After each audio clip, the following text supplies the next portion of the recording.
come back.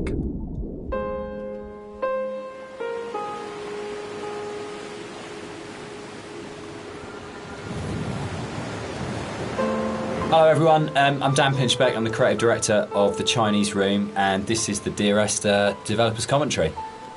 Hi, I'm Robert Briscoe, I'm the artist on Dear Esther.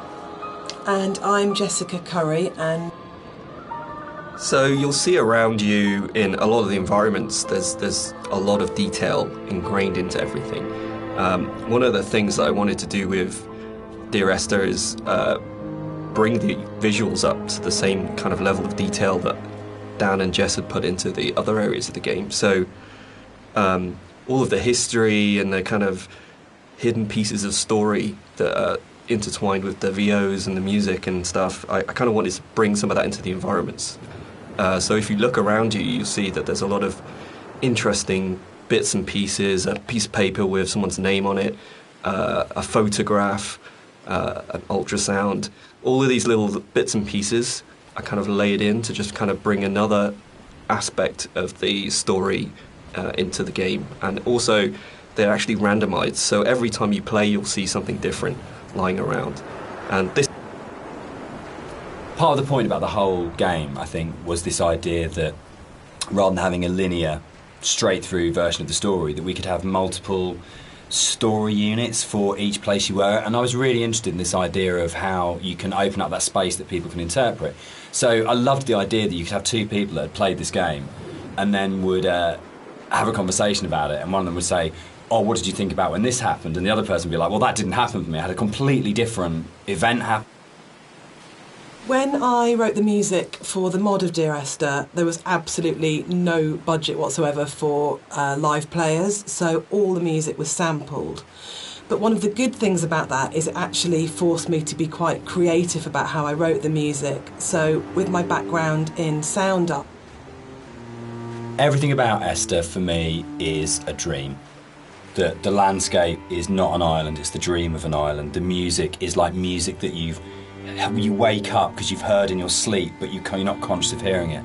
And the language in the story was supposed to be like that as well. It didn't matter the sense it made, it was more about the kind of the shapes it created, if that makes sense.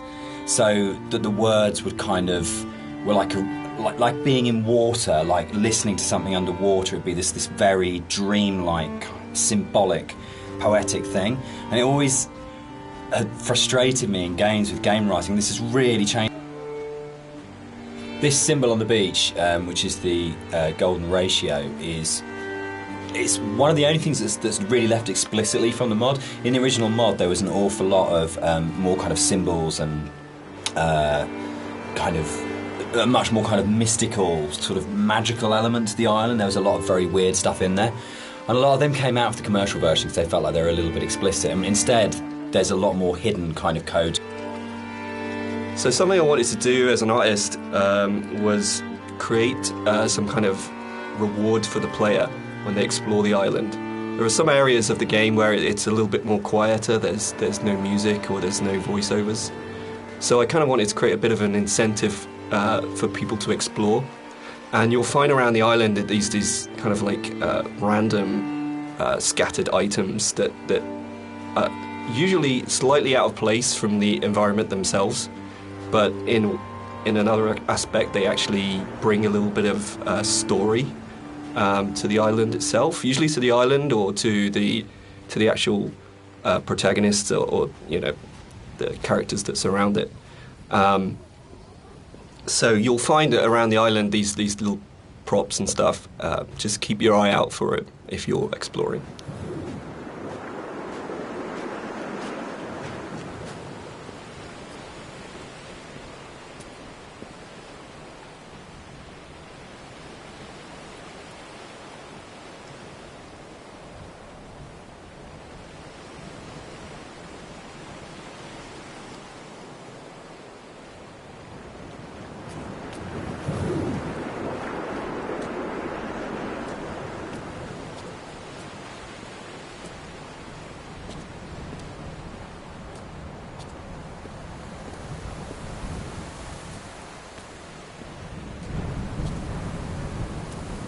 So people have asked why the Dear Esther's set on a Hebridean island.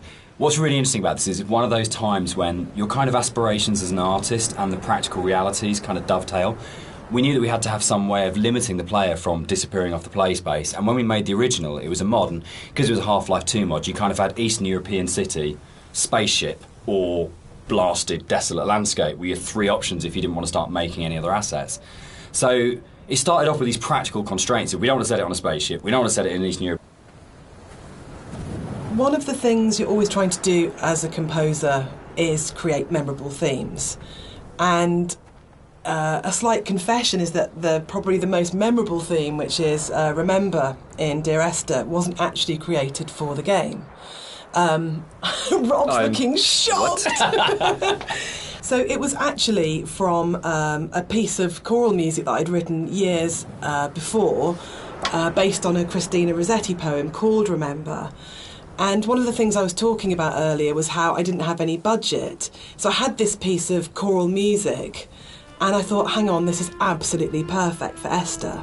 But I don't want to use all of it. So the only bit that you actually get in the game is the first line of the choral piece of music. But that actually went on to form White Lines. Yeah. They actually did this. It was really cool. I found this historical document. They used to do this on Boré and the Hebrides. If their disease broke out, Really? they'd actually chip out and expose the chalk. So if you're on a boat and you were coming to the island, you know not to land because it was infectious, which is the coolest, most amazing. It's one of those things where you go, it's almost impossible as a writer to come up with something as cool as that. It just has to be something that was actually done. And it's so sad as well. And I love this bit and the fact that we can do it because it feels really real because it references a real thing. And I don't know, there's something really special about that. But it was always one of those bits in the game that I thought, we've got to be able to represent this somehow. We have to be able to get these things in here. Yeah, I mean, that's really interesting. I actually didn't know that was actually based historically in real life, but that's really cool. Something that I wanted to bring through in the art of the game was the same kind of fidelity that you find in both Jessica's music and Dan's writing, in the same kind of way that you have all of these little details, these very close attentions to detail that kind of really bring richness to the story. And something that was missing in the original mod version was just this lack of... There's a scene in Donnie Darko where Drew Barrymore's playing his English teacher, and she talks about cellador as being the most beautiful word in the English language, and about it's the sound of the words together. And Dear Esther actually comes from the introduction to From a Faith No More song, the Crab song on the first album, Introduce Yourself. And there's a point where... I think it's Chuck at that point as the vocalist before Mike Patton just says Dear Esther, and it really lodged with me because the sound Dear Esther just has a really amazing sound to it. And I think when we started making it and the idea of it being this series of letters to someone came through, it just came straight back out of going, that's just a really beautiful sounding combination of words. And I think that really sums up the whole approach to the writing in Dear Esther of what's the most beautiful combination of words and images. I think the central question to the entire experience for most people that have played it or are talking about it is this idea of, is the island real? Is what's going on a literal event of a man walking across a Scottish island, or is it a dream that he's had? Does the island even exist? And one of the things that we try to do with the writing is to constantly lull the player into a position where they got an understanding, they made a decision about what they thought was going on, and then to undercut it. So you never actually were able to settle on any one interpretation. And that was the challenge I set myself when I wrote the original mod, was can we put a story in a game that... One of the things that's been most commented on with the audio and the music in Dear Esther is how sparse it is. And that was a really deliberate tactic. I wanted to leave room for the player to think and to dream and to wonder and to put their own interpretation into what was happening. And I think the problem with so much modern media is how bombarded we are constantly. It's the kind of MTV, flash in your face, constant music. And Dan and I watch a lot of drama together, and that really is constant endless, music. which is constantly telling you what you should feel, like really clearly, and it's like being kind of beaten up by the music sometimes. And when you read a lot of reviews of Dear Esther, a lot of people say... So there's a lot of places in the game where you see a lot of strange things, and this is very deliberate.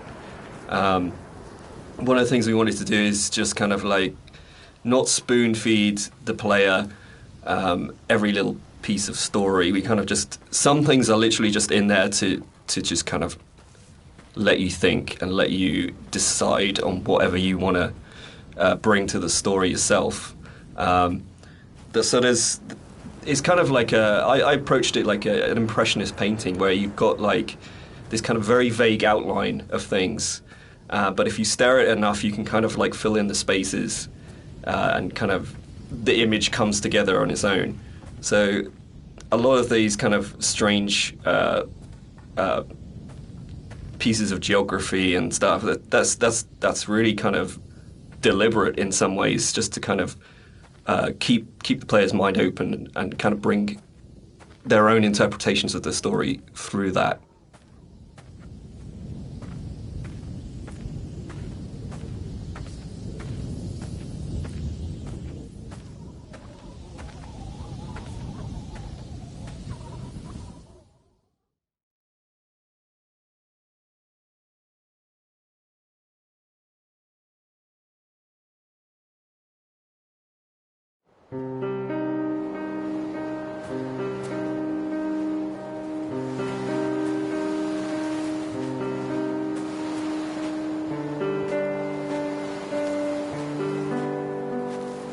When I was originally thinking about how to write the music for the game, I suddenly realised that you don't see anybody in the game, and the most important character as such is the island itself. So one of the things that I did with the music was to write the island as if she or he were a character in its own right. And that's really important, I think, that you're going through this space and actually it's completely devoid of people, but the music in a way populates the island, and that the voice of the island speaks to you through the music. Which is interesting, because I think that's really come on in terms of later games we've done, that sowed the seeds for the way in which we approach music in Rapture, where it was very specifically the voice of characters. And Machine for Pigs as well, where the music was about being... All right, let's talk about walking.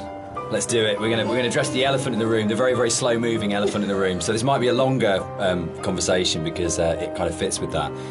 So Esther was the first of the what are now called walking simulators, and it was really interesting that for us it didn't feel that weird to have a game that was slower than normal, where actually there was lots of time to just walk around and think and look at things. And it was amazing at the time how this was seen as completely revolutionary, and it's really interesting, and it's amazing to see how many other games have kind of like taken it on board. For me, it came from, I didn't see it as being odd to have a game where very little happened, where you thought about what you were doing. The radio mast in Dear Esther was obviously there as a really important kind of design feature, as well as its place within the story. And that, I think, came from, it was really interesting, it being a Half-Life mod to begin with, and the Citadel in Half-Life 2, that it tells you how far you are through the game. You're always looking up to the skyline, am I closer to the Citadel, can I see it? And it lets you know how near you are to the end of the game. And it was really important, because Esther's so open in a way, and because there isn't this, you're not using kind of shootouts or kind of gating it with combat encounters to kind of constantly keep you moving. But it was really, really important that you always had that focal point of going, I know exactly from the beginning of the game. So something you'll notice as you look around the environment is, you know, from a distance you see the landscape. It's kind of a beautiful place in some ways, but something I wanted to bring to the game was that there's this second layer beneath the surface. Whereas if you look at things closely, you see that the actual island itself is very polluted. It's kind of very rotten. You know, everywhere you look, every rock, We cast and did all the voice direction for Esther ourselves for the mod, and it was basically Jess and I on a casting website, just listening to people's show reels and finding what's the voice of this thing. And there was never any question about Nigel. I think we heard his show reel for the first time around. It's probably been listened to sort of 30 or 40 actors, and we started listening to his show reel and just both looked at each other and went, that's it, that's him. And it was amazing when Nigel came in. We had, I think, a day and a half to do the whole thing. And he just did that amazing thing that really, really great actors did. If he just walked in, got in front of the microphone, and more or less did the entire thing in one take. And we did hardly any retakes on anything. It just felt like his instinct for the... So this hole in the ground was kind of a difficult thing in some ways. It's a bit of a challenging aspect of the game. Because, in some ways, it kind of like... I think for me, we wanted to have this pit here, and I wanted the player to be able to actually go as close as possible and like look over the edge and you know, kind of have this feeling of dread and stuff. But the other issue that we faced was like, what happens if the player just jumps into the hole? Like we have no. One of the really important jobs of a composer, I think, is to provide the player or the listener with different emotional tones and states. And up until this point in the game, the music has been very sparse, very intimate, and very isolating in a way. But the island is also a beautiful and magnificent place, and what I wanted to do at this point for the first time in the game is to create something that was really epic. So we go from that shift in scale where it's very intimate and small to suddenly realising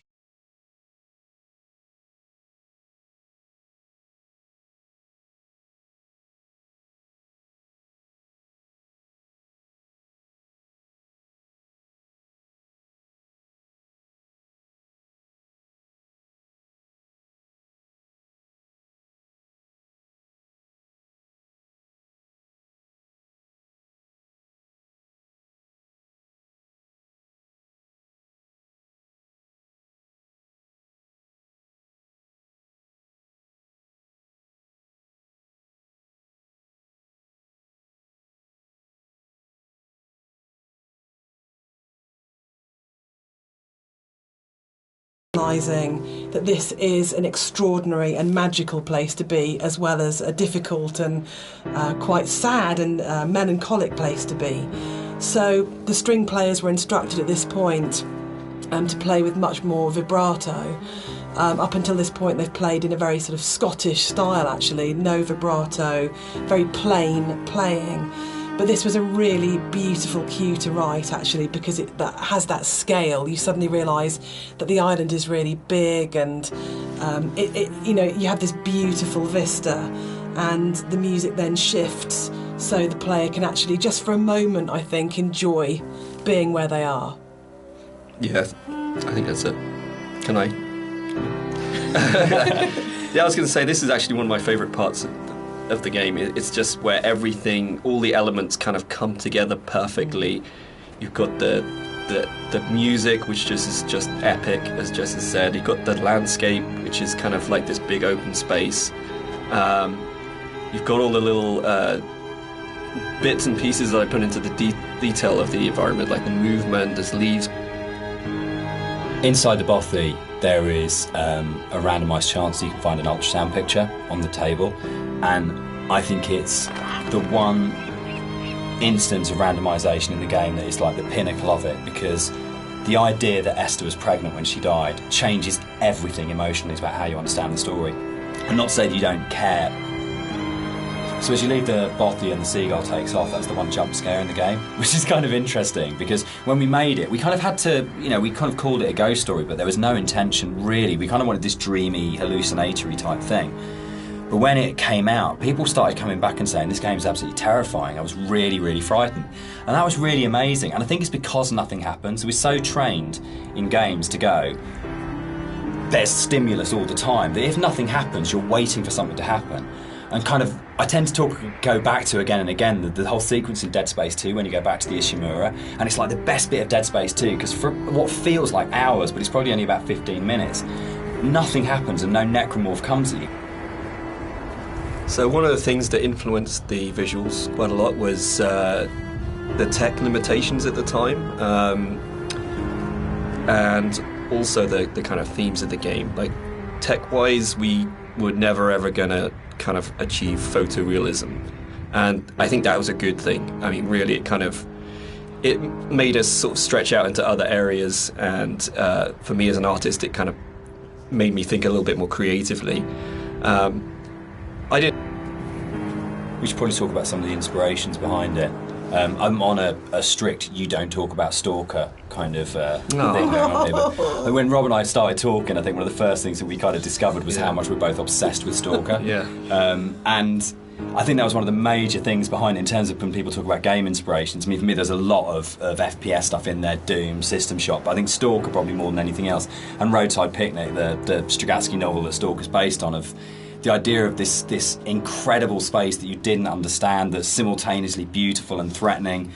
And I think sort of Tarkovsky's kind of films kind of play into that as well, particularly his version of Stalker, that you want to have this place that you feel rather than think about. And for me, that was like really kind of core to all of the inspirations for the game, was this is a space that is about feeling, not thinking. Yeah, I think the movies in particular, I think I hadn't watched the movies. I'd read the book and I played the game, but when I watched the movie, it kind of all made sense to me, like why I like the game so much and why I like the story. It's just like every shot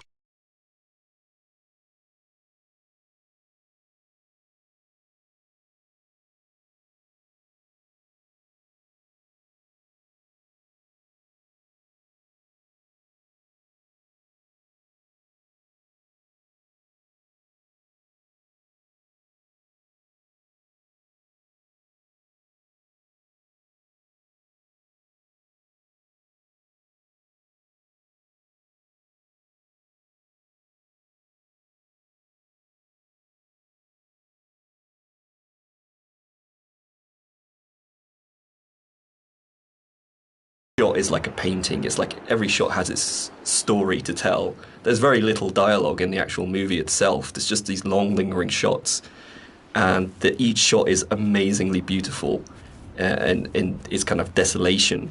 And for me, that was like a huge influence, you know, like trying to bring some of that through into the environments. So that is definitely something I'm going to struggle not to talk about. But the game as well. I'd say the actual Stalker game has a big place in my heart, like gaming-wise. It's one of the reasons I got into game art in the first place. Yeah. So that to me is a big part of it too.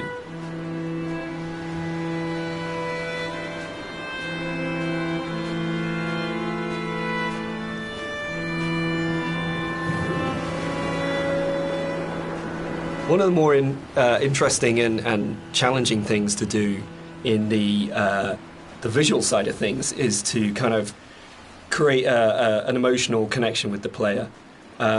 With the music, it's very strong, and the dialogue can kind of help you to feel what the character's feeling, but to kind of really create an atmosphere and to create emotion, it's very difficult. So I designed a few things very subtly within the environment to kind of plant imagery into your mind and kind of make you feel certain things.